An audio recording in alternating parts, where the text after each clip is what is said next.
Welcome to the Nest pregame show. We are here at the MVP Arena tonight. The Albany Firebirds put their 6-0 record on the line against the Oceanside Bombers. My name is Adam Samarov. I'm one of your co-hosts for the Nest, and to my left, all the way over there at the end of the table, is my other co-host, Chris Ipperly. Chris, 6-0 coming in off the bye week. To talk about tonight, and seeing Albany keep that undefeated streak going. I think the biggest thing is that there's excitement across the board. For those that are putting the uniform on, those that are putting their butts in seats, the coaches that push these guys. There's a ton of excitement out here tonight. We got the block party out here. Excellent, can't wait for that. Yeah, no, that's been good to see. It's been very, very busy out there. It's been good, man. It's been really, really good to see. And lots of things are happening that are even other than the football game. We have our raffle for the Center for Disability Services. We have our jersey that got signed by a lot of players. You went to practice yesterday and, got a chance for these guys to sign the thing. They're always super good to us. So we're raffling that off. Tickets are $5 at the Flock Support booth right out on the front block party lawn. And will be for sale, I think, through halftime again, if I remember correctly. I'm not 100% sure about that, but they've been very, very busy out there. We got just about the entire team to sign it yesterday. Good. I saw the tons of pictures of guys signing the jersey. Yeah, Morris Joseph signed it on our show on Monday night. Thanks for Cagino's for hosting us there. So. We like Cagino's. Lou's an awesome dude and helps us and gives us a spot and is really good for us. But last year, we did the helmet and we raised over $1,000. I think we're going to definitely do that again. Tickets are $5. You can get them, obviously, at the games here all the way up until July 11. That's when we're going to do the drawing for the jersey. You can also do it through online. There's a link, I believe, on our socials that, we'll go to Venmo, and you can Venmo and get tickets that way. Goes for an awesome cause in the center. They do a million things around here. They've been around forever. And, last year they really appreciated everything that they were doing. We were doing for them and everything they do, around the Firebirds and that. So, pick up your tickets for that. 50-50 for flock support is still happening. Obviously, that's every single game selling 50-50. I think it was pretty big last time 3 weeks ago. I think it was a pretty big number, if I remember correctly. So they did a lot of good selling there. Well, the other thing I want to make everyone aware is this isn't a fan jersey. This is a game-worn jersey. This is the undefeated 2025 jersey. That is true. So it was part of the historic season. So it'll be good. It'll be a great collector's piece, and if that's something that you want to support, we'd love it if you could do that. But if not, we understand that too. It would look good for a put it in a frame, and it's a great piece for a man cave or a woman cave, either way. So we're waiting tonight. We have our esteemed announcers for tonight's game, Tom Goslowski, Goz, and part of the Levack and Goz show on the more talented version of the Levack and Goz show. And Josh's going to kill me for that. He says I'm angry anyway. And then Andy Santillo, who does the play-by-play for the HTN broadcasts. And they're going to come and talk to, we're going to talk a little bit about the game and about Oceanside and Albany. Guys are 6-0 coming in. They just had the bye week. One of the things that, we've talked about with Coach Ware is, just trying, having injuries. Guys are down. Brandon Nicholson is out with a partial tear of his leg, and Trey Wortham's out for the year, I think, or close to it. Yeah, I don't know. I'm not certain about the injuries. Right, but I mean, my point is like guys are out. Main parts of this or that. So talk about the ability for them to have a couple of weeks to try to get some health back and make sure that they, are doing what they need to do to keep the undefeated streak going. Well, I think it's big. Even just, everybody talks about the physical health. I think the mental health is as important, if not more important, because these guys have been through it over the last 5 weeks. They had one home game in a month and a half, and if you were to add all the miles together, they probably got 5,000 miles worth of airtime. You know what I mean? Oh, geez, it might be even more than that. They had to go out to the West Coast twice. Yeah. And Coach Ware said that before. He does that on purpose. He wants to take the toughest thing he can do, and he knows that these guys can handle it. He did say that he maybe bit off a little more than he could chew, so maybe he's gonna look at that next year. But every test, going out to Oregon, playing the Lightning, going out to Washington, playing the Wolfpack. every single one Michigan, going out to Saginaw to play the Arsenal. They have passed every test so far. Yeah, I mean, it's been impressive. We just got a note from Mr. Santillo. They're going to be down here in a minute. So if we want to cover the other topics that we kind of started to talk about, like, they're going to wear the Okay, yeah, certain jersey combinations. This year they have three different jerseys. Tonight they're going with the black jerseys and the white pants, so that'll look sharp on the bright green field there at the floor here at MVP Arena. Mm-hmm. And I don't know the record specifically for all the things, but obviously there's 0 on the other end, so they must work okay. Yeah, I mean, to get back to your original question, I didn't mean to bounce around so bad. That's okay. But it's a lot going on here, man. Yeah, there's a block party happening outside.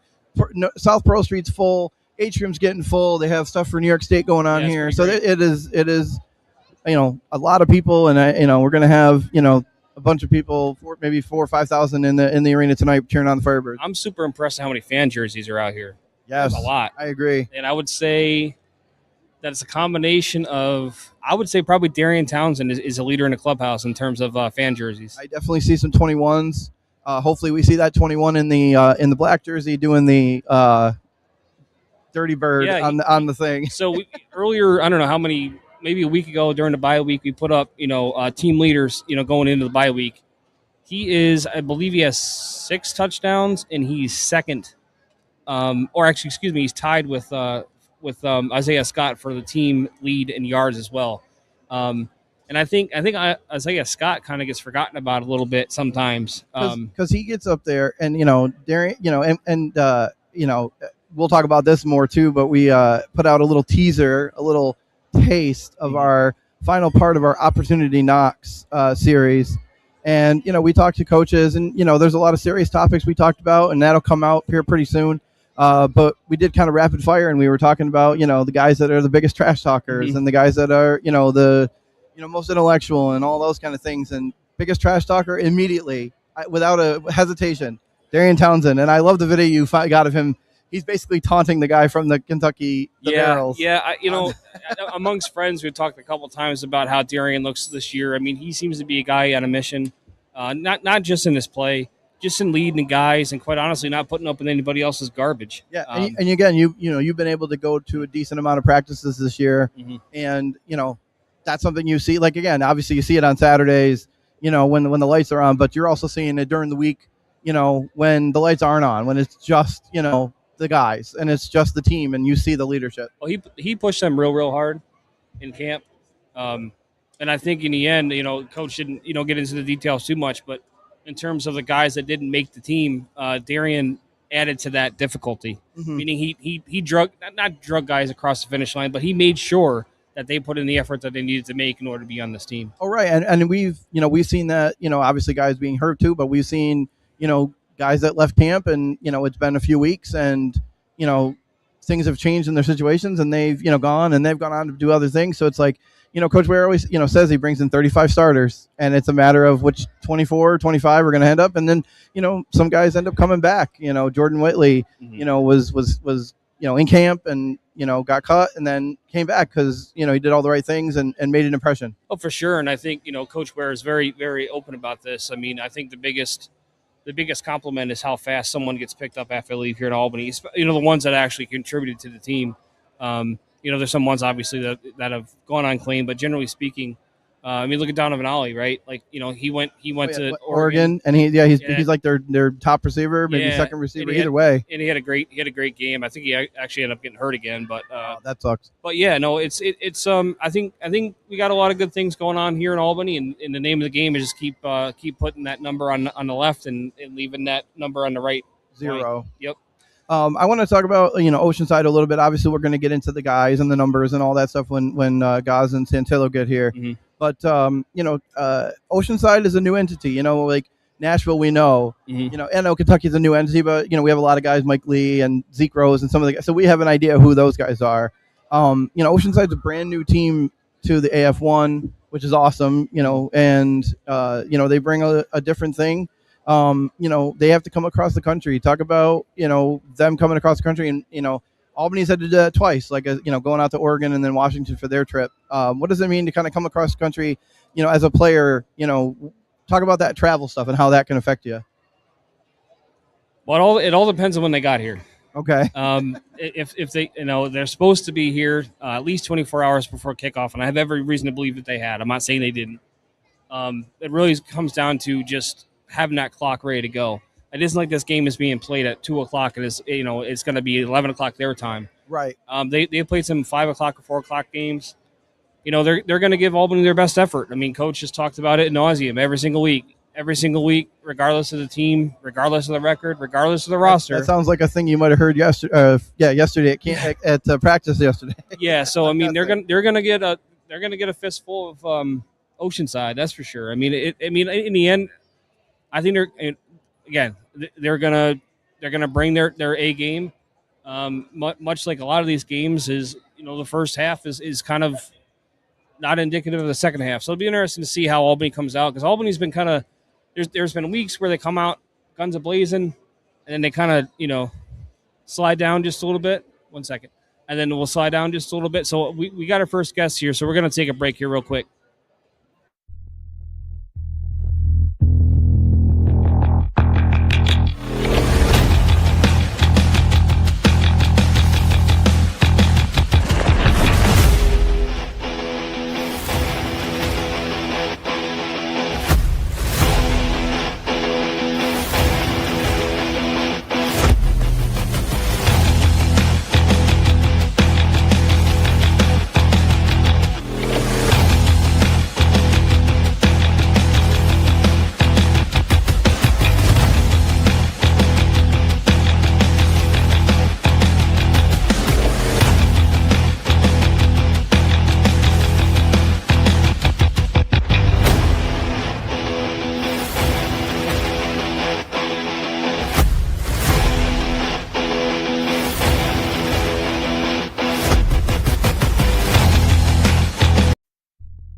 Welcome back to the next pregame show. We are here at MVP Arena, and we have our guests, our esteemed guest.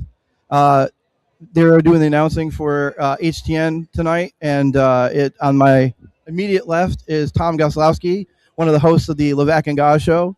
And should we get Goz and Levac? Just one day. I always said I liked you, by the way. I've always said that. See, he says I'm angry. Jeff says I'm angry. We'll have an argument about that. So I got to ask this question. Yeah. So I didn't even announce Andy yet. Andrew Santillo here, by the way. Andrew Santillo is the play-by-play man for HTN and YouTube. But Chris, go ahead. Hey, listen, I'm going to step over a guest, I guess. But anyway, so the biggest, putting together this thing, I'm thinking to myself, okay, who's the headliner? Is it Santillo or is it Goz or Goz and Santillo? The answer is Andrew Santillo. We're fine either way. It can be Goz. No. You're voice number one. You are the play-by-play guy. So Santillo and Goz. I asked him, by the way, Andrew will back me up. I wanted him to make his co-hosting debut next week. Yeah. But he said no. Yeah, June is busy. We got, field days and end-of-the-year stuff and dance recitals and yeah. My wife's got retirement parties for she's a teacher, so there's just too much stuff happening in June. So maybe this summer. All right. I feel you. June, my calendar looks unbelievably busy. Yeah. But anyway. We'll give the attaboy to your wife as a teacher. Yes, there you go. Yes. That's about. So we got Oceanside in town, and we got Albany, obviously, playing host here tonight. So let's talk about this matchup here a little bit. Well, they're coming across the country. We talked about this before you guys got on. Albany's done that trip twice. What is it, to see them coming here now and traveling across the country? What do you think about, how they get started? Yeah, it's interesting. I mean, I had a chance to catch up with Cree Morris, their head coach, before just a couple of minutes ago, which, by the way, he is a gigantic individual. I mean, he played in the NFL. Okay. He's probably taller than any player that's out on the field, so you guys can't miss him. I think Goz said he's Easy to find. 6'7", maybe. 6'8". Is he 6'7"? There you go. You know what I was doing. The young kids are out here. That's right. He's gigantic. I mean, he'll say it. I mean, they're an expansion team in their inaugural season. They're going through some ups and downs. I think what we'll see tonight is, their offense has put points on the board, right? I mean, I think they're averaging, in the 40s points per game. 44.3 a game. You have the tail of the tape right up there. They gave up 80 to Kentucky the first game. But other than that, they've been, they're within a touchdown or two. Skews the defensive numbers considerably. Yes, right? It does. But yes, I think if I had to game plan it or give you the scouting report tonight, I think they're gonna be able to score. Right, Albany's had some injuries defensively, so I think Oceanside will be able to score. They've got the league's leading receiver in Javon Tucker. Their quarterback is a dual threat athlete. He's a fast guy. I mean, Coach Ware. He reminds me of Jalen Morton. Yeah, Coach Ware basically said, he's a fast guy. They're gonna have to, dual threat guy. They're gonna have to keep their eyes on him defensively. If I had to game plan, I think they'll be able to score. It's can they keep Albany from scoring? Albany obviously averages 50 points per game. Mm-hmm. So I think we're going to definitely see some scoring today. It's just whose defense can come up with the big plays. So let's play a few minute video here about what they have going on. We'll kind of break that down. Sure.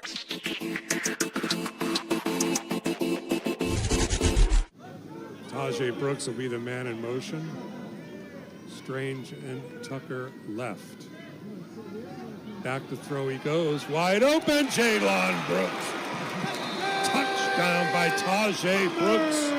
One play and a touchdown. Tajay Brooks was able to get open on that post route. Beautifully thrown by Rudy Johnson. Has missed on a couple, but able to put that one right on the money in stride to give the Bombers their second touchdown and close the gap on that lead by the Barrels. The quarterback will actually go back and talk to the coach between plays. Johnson's back to throw. He's looking for Tucker. What a catch. 5. Touchdown, Bombers. Javon Tucker. Are you kidding me? Javon Tucker able to go up and make the grab with 2 hands. Threat anytime he's near the ball. And he's giving the fans a little love and maybe a ball. What a catch and run after the play. Back to throw again. Rudy down the middle. Touchdown. That man again. Javon Tucker again. His second touchdown of the game. Unstoppable. Javon Tucker able to weave his way through the traffic and find just a slight opening right there on the seams and able to get in for the touchdown. Tucker's in motion. Johnson's back to throw. He's looking deep, and he's... There it is. Scott, there it is. And Josh called it. The kick is up. And it's caught by Tucker outside of the 5. 10, 15. There he goes. 20, 25. All the way down to the 18-yard line. So as you can see, the quarterback's pretty good. They got some good receivers. They're going to give Albany's defense some fits tonight. I'm going to say something I said to Andrew. The pregame before the pregame. Remember the Jersey Shore? You had the shirt before the shirt. Our pregame's going to talk a lot about Tucker. Some of those early highlights, he's open.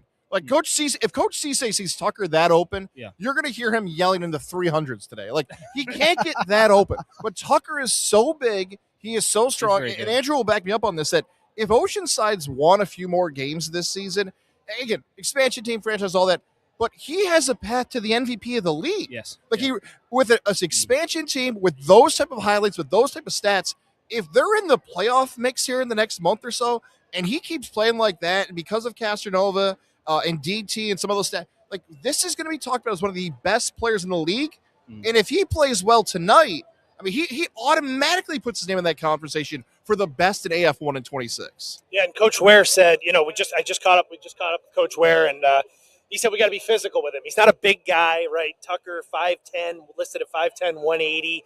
Not a big guy, but he is Coach Creemore said shifty. He's got at least one touchdown in every game, at least 2 touchdowns in 5 of the 6 games. So he's your main target. And he's going to be a guy who I think Marcus Smith is going to be on a lot, because in those calls we heard who was the motion man, right? It was Tucker. Mm-hmm. Marcus Smith is going to be flagging him and is going to be tracking him here tonight. Well, he's going to see more snaps tonight too, because his name escapes you. At number 4, he was our main kick returner. He got hurt on a return last night. And that's actually part of the reason why I showed the highlight.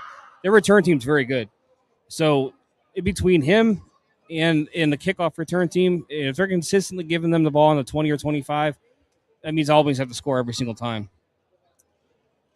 It should be a really good matchup tonight. Yeah, you got a team coming from across the country, and travel always plays a factor in the Bombers. And I'm sure you guys have hit on this already. Like, Albany's had some close matchups, right? Like, Washington had them up against the ropes, and people wondered about the officiating towards the end of that game. Michigan at the end of that game, I think some of the coaching decisions definitely Arsenal had them against the ropes against the Arsenal. Yes, and like the Arsenal, if the Arsenal go for 2 in that conversion and go for a deuce, they have the ball. A lot of things have.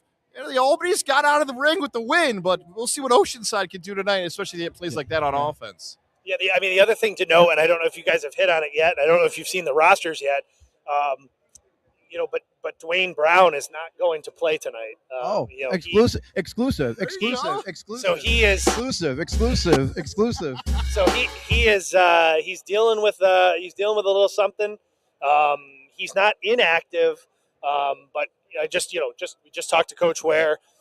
It's more of a precautionary thing than anything. Obviously, 2 coming off the bye, but they play a game next Friday, on Friday. So days.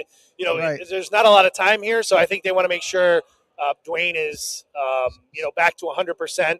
They've got a couple of guys that they've signed. The one guy Coach Ware said he's going to be looking at today is number 1. Ajay Hall. Okay. 6'3" kid. He basically described Hall as a bigger Markel Wade. Okay. So, you guys know we Markel know Markel, Wade. of course, yes. He's 6'3", 195. He is, I guess, a real burner. So we're going to see that tonight. And it just means, that Darian Townsend and Isaiah Scott are going to have to just up their game as much as they do on a normal basis, and even more to fill in for DB3. On the Albany side, obviously Sam, coming back from the UFL run, which it wasn't really much of a run, which kind of sucked. Yeah, it wasn't part of him, in my opinion. For him, not because of him, of course, but he should have been in there for Tua's brother. But in 2 games, over 550 yards, 12 touchdowns, no interceptions. So he's been nearly perfect. It's funny, you kind of stole the words right from. So I said to Coach Ware, I go, he plays 2 games. I think he's the league MVP, right? Both of the weeks he's played. I said to him again, because I said to him the first time, I'm like, do you expect any rust? He said no. I asked him again. I'm like, are you surprised that Sam's kind of just picked up where he's left off? He said, he was practicing with a UFL team every day. It's not like his direct quote was, it's not like he was sitting on the couch eating ice cream, right? He wasn't injured, so he wasn't surprised that Sam has come out and played like this. And, now the key is trying to, obviously get Sam out there and have him play, but also, get Kolka into the mix as well as much as you can to kind of, we saw what he can do. He had 24 touchdowns. In the first 4-0, obviously, led the team like it was no problem, even with only a couple-day run-up. Well, he was leading the league in touchdowns up until like 2 weeks ago. Right, when he stopped playing. That's right. When Sam came back, Yeah, and the other interesting thing is I lost my train of thought. But anyway, Sam's been really, really – I remember what it was. So, the mid-season awards come out, right? At least, an article. And I was surprised to see the name Sam mid-season MVP, the guy who played 2 games. That whole list, by the way. That's bizarre. Thank you. Okay. See, Albany best lighting. What the heck does that mean? I don't know, if it was just not enough votes went their way or other guys. I didn't love that list. Yeah, the best arena is Minnesota's. Wait a minute. Hold on. We got a arena right here that's pretty damn good, I'd say. If the mid-season award list was to get engagement and people talking, success. It worked. Yeah. If that was the Mission goal, accomplished. mission accomplished. Because I had a couple of those things. On the defensive side, you mentioned the arena thing. Can we get like a 3/4 award to even that out a little bit? I feel the same way. All right. And on defense, Albany defensively starts and ends with one guy, Drew Singleton. He's got 56 tackles in 6 games. It's almost 10 a game. He's way ahead of everybody else. He's got a couple interceptions. He's got a couple of sacks. I mean, defensive player of the year right now, definitely. The fun part about Singleton, I think all three of us can speak to this, like watching him get better. That's one of the coolest parts of this whole thing is that you see a player start at a certain level, then they understand the game, then they understand their assignment, then the confidence builds. Singleton feels like one of those guys to see his growth. Oh, it's crazy. Game after game after game. I don't want to say we've seen peak Singleton. I hope it's better. But we're somewhere close to that. Like, this is about as best the version you can hope. I hope he keeps playing better. It's been awesome. He is a watch completely different guy. Yes. Like, I didn't spend a lot of time at practice last year, a handful of times. But this guy is completely out of his shell. I took some pictures the other day at practice, and there's, Coach Ware is just in there. There's Singleton in the background basically doing handstands. He is like full of energy. So to go along with that, I'll promote it again. Our Opportunity Knocks final episode, we used as a teaser. We talked about guys and who's the biggest trash talker and all that stuff. Drew Singleton was the biggest extrovert. Like, it wasn't even a question. What Damon Ware is like, yep, Drew Singleton. Cisse, Singleton, no problem. Yeah. So coming out of Michelle, that's obviously good for his game too. You guys, I mean, obviously the storylines are the storylines, but you basically, I mean, again, we spoke with Coach Ware. We asked him, about Singleton. I mean, he's number 1 in the league in tackles, and it's not close. I mean, he's 20 tackles, more than 20 tackles ahead of the guy who's number 2, which I believe is Joe Powell. With 2 picks. Coach Ware basically said, he just needed an opportunity. He was playing kind of on the edge and in different spots. They moved him from the Mac to the Jack. And now moved him to Jack, and we've seen what he can do now. I mean, he put him in that spot.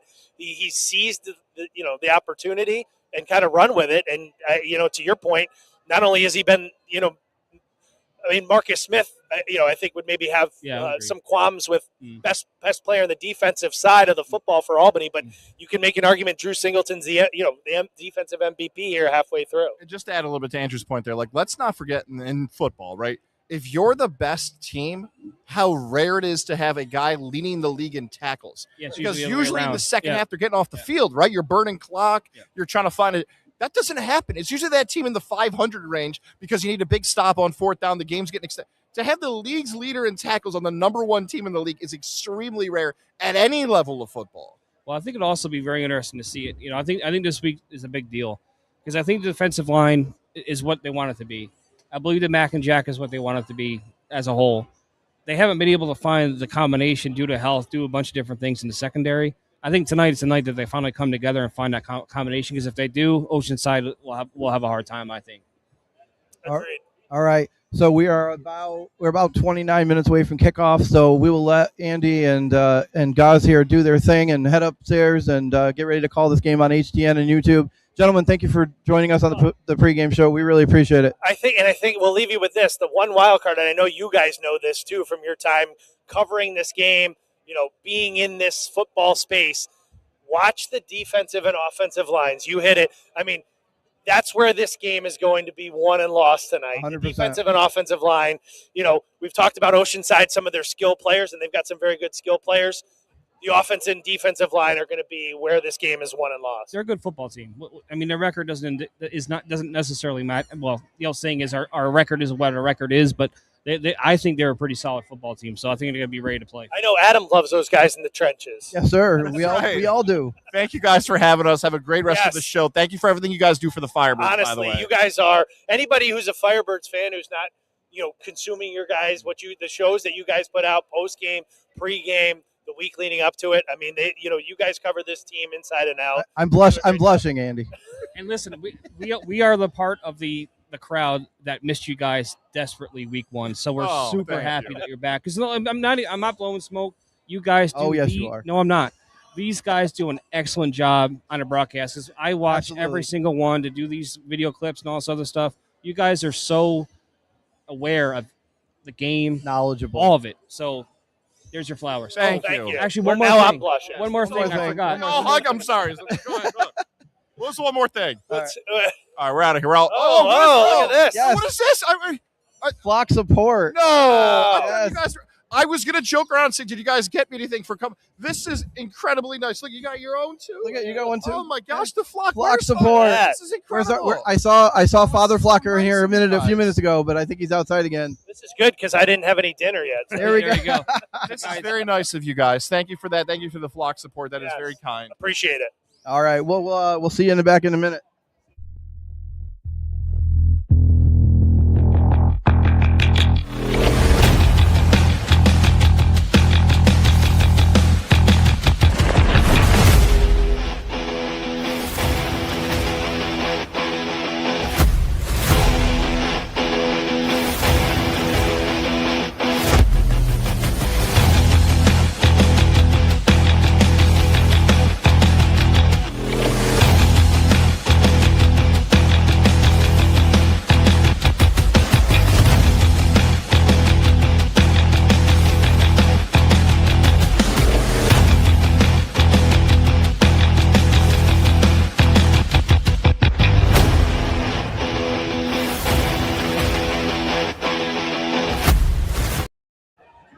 Welcome back to the Nest pregame show. We love those guys. Watch them if you're not here at the arena.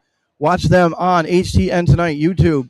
They are the most knowledgeable guys out there, and we're looking forward to this game tonight. And Chris, any real final words before Albany gets to go to 7-0? Hopefully, I'll turn the game on, or if you're here at the arena, get ready to cheer a good team on. So let's go. Get loud. That happened last week. We got loud and got some penalties out of it. So get loud if you're here, and if you're not, cheer loud and wherever you're watching. And we'll see you guys later on next week.